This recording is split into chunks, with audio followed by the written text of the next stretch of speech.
The rain drummed steadily against the cafe windows as Victoria adjusted her powder blue blazer and checked her reflection in the glass. At 54, she had built Harrison and Associates from nothing into one of the city's most respected consulting firms. Her blonde hair was pulled into a sophisticated low bun, and her pearl earrings caught the warm light from the vintage pendant lamps overhead. She glanced at her watch. 5 minutes until her ex-husband arrived with the divorce papers that would finalize their separation. 5 minutes until she'd have to face the cameras waiting outside, ready to document what the tabloids were calling the corporate scandal of the year. "Excuse me, ma'am," a gentle voice said behind her. "Would you like me to refresh your coffee?" Victoria turned to see David Martinez, the cafe's custodial supervisor.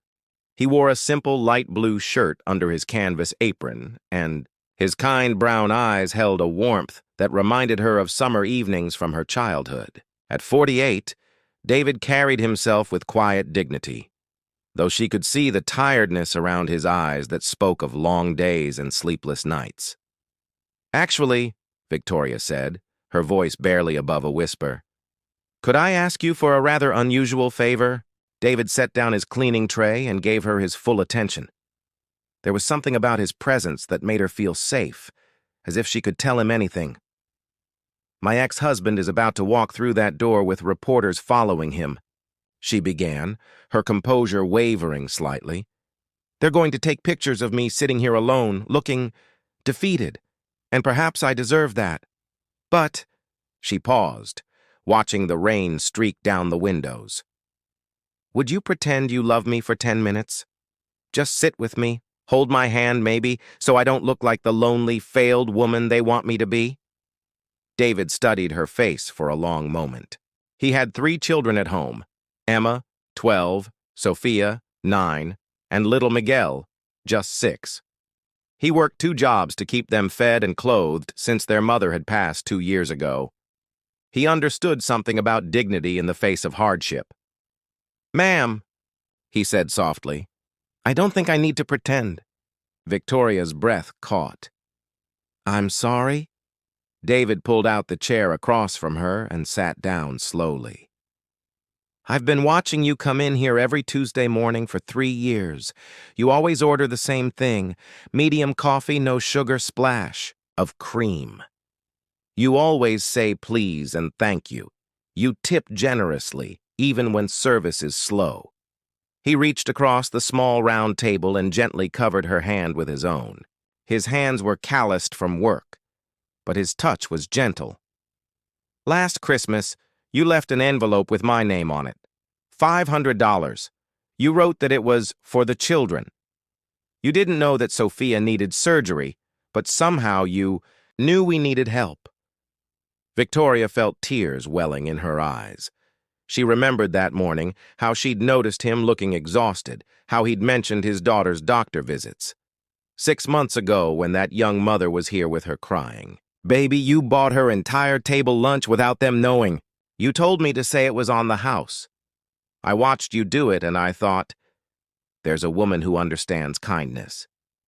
David's thumb traced gently across her knuckles.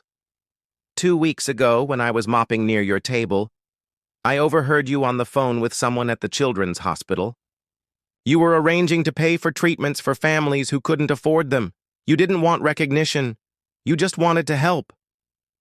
Victoria was crying now, soft tears that she didn't try to hide.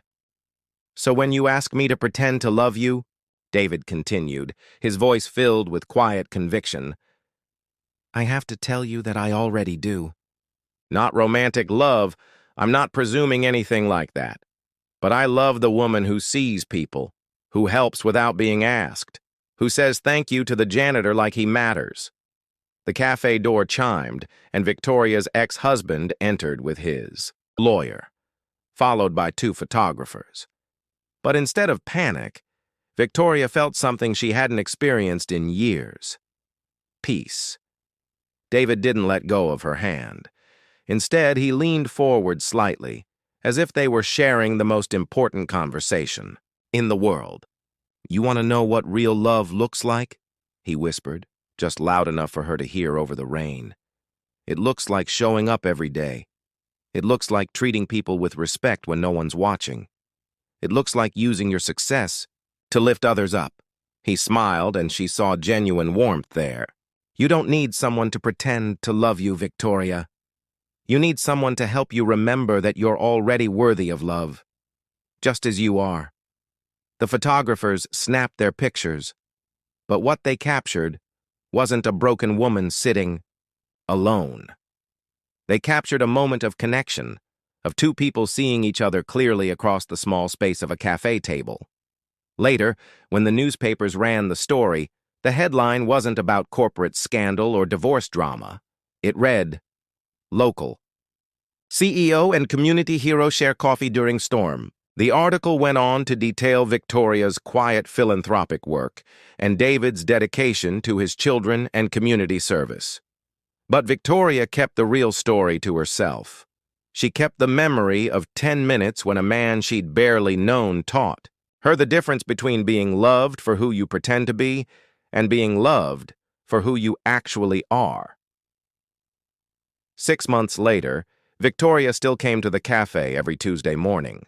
She still ordered medium coffee with a splash of cream. But now, David would join her for a few minutes when his break allowed, and they'd talk about his children, her work, and the small kindnesses that make life worth living. Love, she had learned, doesn't always arrive with grand gestures and dramatic declarations.